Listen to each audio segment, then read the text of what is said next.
Let me give you some chilling facts.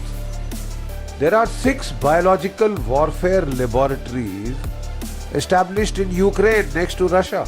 Air Force, Navy, Putin went all out to strengthen and recreate the Russian armed forces. Even India has said that the security concerns of all countries must be taken into account. You cannot disregard the security concerns of Russia. Knowledge is power. At a time when internet is flooded with information on Russia-Ukraine crisis, it is important to know the crux of the matter. In an attempt to do so, PBNS went ahead and delved in the matter with retired Major General Dr. Gagan Bakshi. Ukraine, once again, there was talk of, there was a coup d'etat. There was a coup d'etat in Kyiv, and the pro-Russian president was overthrown in the Maidan, Orange Revolution, so-called, and forced to flee to Russia. That is when Russia reacted again. It captured Crimea without firing a shot, and it moved into the Donbass. It sent in its army in civil dress, and they had local volunteers, Russian-speaking, who started the fight in the Donbass, in the provinces of Donetsk and Lugansk. Right? This is how it started.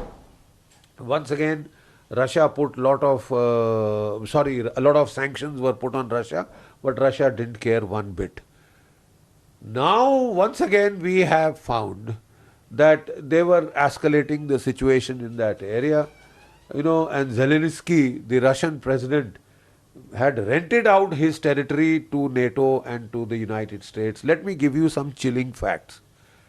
There are 6 biological warfare laboratories established in Ukraine next to Russia. They are funded by the American Department of Defense. One is funded by DARPA, Defense Advanced Research Project Agency of the United States. They are doing this biowarfare experiments and research in Ukraine, so that if there is a leak, it will affect the people of Ukraine. How the hell are they concerned? And they were carrying out experiments on bat coronaviruses. Today you understand how severe the coronavirus is in Russia. So they were experimenting with bat coronaviruses, and they were arming the Ukrainian army. They were giving them javelin missiles. They were giving them shoulder-fired Stinger missiles. And with that, they were doing everything possible to needle Russia. Major General Dr. Gagan Bakshi also walked us through the imperative facets involved in the Russia-Ukraine crisis and how the situation has unfolded till now. Why has Russia reacted now? The Russian economy is now stable. They have built up a foreign exchange reserve of $630 billion.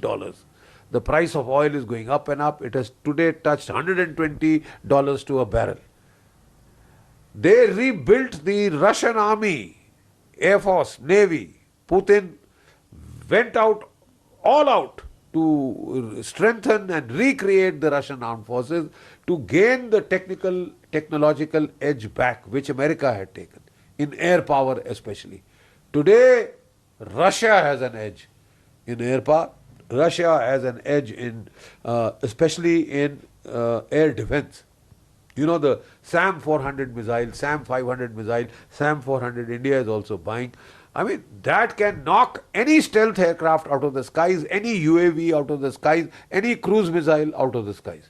That is why today you are seeing in Ukraine, 65-kilometer long column, nobody can dare attack them from the air or anyway, because they have the slant range covering the anti-access area denial is being done by the S-400, S-500 missile. So Russia felt strong enough, and then it said, look, now I want written guarantees that Ukraine will not join NATO, because the previous verbal guarantees were absolutely disregarded, right?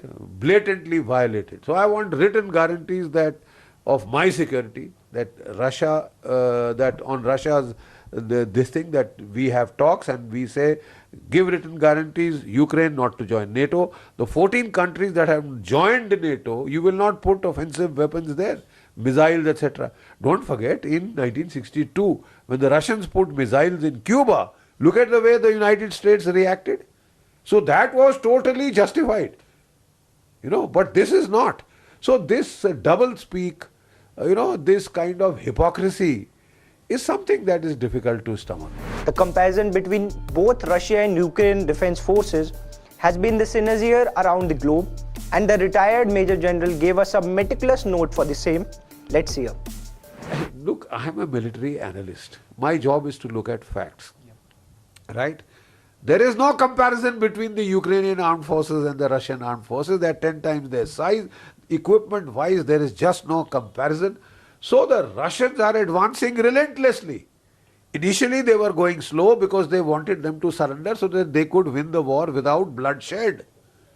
But America wants to ensure, NATO wants to ensure that there is bloodshed in Ukraine, so that every day that the war continues, it is information war against Russia they are winning. मार दिया, civilians को मार रहे हैं, आप civilian को हथियार दे रहे हैं, you are giving them weapons. So you think when somebody shoots at you, you will not shoot. Oh, he's a civilian. The Russians have said, you don't have the coverage of the Geneva Convention if a civilian picks up weapons. Then that is either guerrilla warfare or whatever. So the fact is, now the Russians have made over these days good progress. So far they were going in that hybrid war fashion. They have a General Gerasimov, who is the chief of staff of the Russian army, and he created this doctrine of hybrid warfare, whole of government warfare. They also wanted to do information warfare, media warfare, combine it with cyber warfare, electronic warfare, and then the attack. So the whole combination of all these multitude of means, as the Chinese call them, that they were trying to use. Now they find it has come to a straight fight, conventional war, full-scale war. So now they have switched tactics. They say, okay, then you want it that way, we'll show you. We were trying to avoid you the pain. But if you want it, you want to impress the Americans by your grandstanding, you want to impress NATO, okay, here it is. So the standard Russian tactics of taking cities is to surround them, ask the population to get out, ye road. Get the hell out of the way. We don't want to kill you. We don't want to kill civilians. You get the hell out of the way, we are going for the enemy army. The defense expert also demystified the future events which will take place during the next 5 to 6 days and how the situation will carve out after the crisis. On the first day itself, they did an air assault on an air base called Antonov Air Base, which is 23 kilometers from Crimea. They air assault with their attack helicopters and assault helicopters. They captured that airfield. The biggest airliner of the world, the Antonov 225, you must have seen pictures of that burning. They burnt it, destroyed it. Normally the strategy is to capture an airhead and then link up with it by the ground, forces advancing. Here they did not hold the airfield. They left it and they attacked Kyiv. These are the airborne forces, 6th Airborne Division, I think it was, that is still remains to be checked, Air Guards Airborne Division. So they attacked Kyiv. This is slightly dicey because that they have very light weapons. It appears that they had some indication that parts of the Ukrainian army had said, we will surrender, aap aa jao. It will be something like 2014, right? But looks like it was a trick. Because suddenly the Ukrainian army under American pushing and NATO pushing fought. And they were ambushed, these people who were expecting that there will be no fight. Russia also had not attacked any civilian center, no civilian population. They had done these precision guided missile strikes only on the military because they were trying to avoid collateral civil damage.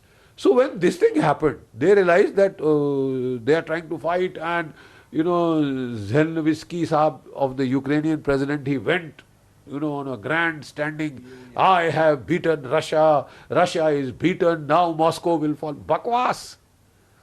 And the Western media, they spread this the impression that we got was that Russia has lost the war, Ukraine has won.